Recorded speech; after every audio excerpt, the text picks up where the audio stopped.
Now what I'll do is I'll go into the my projects. And you can see on the left-hand side that we have a list of project names. And these are the 4 projects that I have in my database so far. And I can double-click on any one of them, and it will open up their documents. On the right-hand side, there's a new project, the ability to put in a new project. And here we'll go, and I don't know if you guys all have some of the documents, but if you take the drawing, simple sketch drawing that I did for Dan White residence, Frogstone, and it indicates page 1 of page 2. And it will have a small, simple drawing across the page. There's top of wall details and the bottom of wall. There's distances between the different elevations, and these elevations can be the top of wall or the bottom wall elevations, but each one of those is considered a panel. And we'll go through that process. And also a matching document is what I actually did in the wall estimate. It's called the wall estimate, and it's front view, Dan White, wall number 1. And that's what this wall will look like once we have gone through the calculator. And we'll simulate this again. And what I'll do is go through it step by step. But before we do that, we have a date.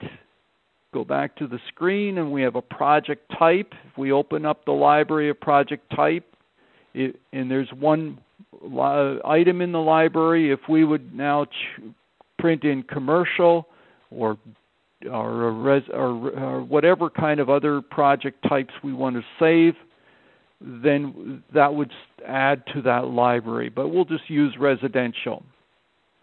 We'll enter the name of the customer. And I will use Tom White just to make it different than what it was before. The address information would go in. So we could just do a simple Hat Street.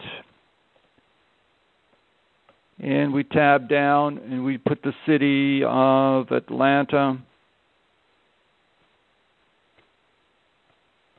And we go down and we just choose Georgia, the abbreviation, and we could, and so on.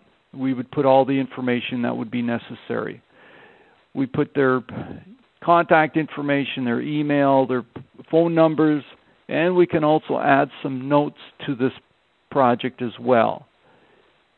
We can then choose which product we want to do. And in Florida, you have CornerStone 100, and you also have Frogstone. And I will open up Frogstone as the selected product that we're going to use for this estimate. And you can see we have a bit of a detail on what the corners look like, what the cap sizes are, and the information on that detail. Now once I have chosen this, I'm going to save this project, and I'll click on Save, and it will open up to that kind of a document. I can either double-click on Tom White or go down to View and Add Wall Project, and I'll just add the wall project. Oh, one thing before I'll go back to Project List. There's one area that what we can do also is we can link files to this project. And the type of things that you would link to these projects would be maybe you have a site drawing that you have scanned. You can save that scanned drawing and save it to this project so that it would be a list of items in there. We can also save photos, before and after photos, or any other documents that might be particular to Tom White on Hat Street in Atlanta. We can save them to this project. So that's kind of a neat detail so that we can just keep files properly done. So we will go back to View and Add Walls.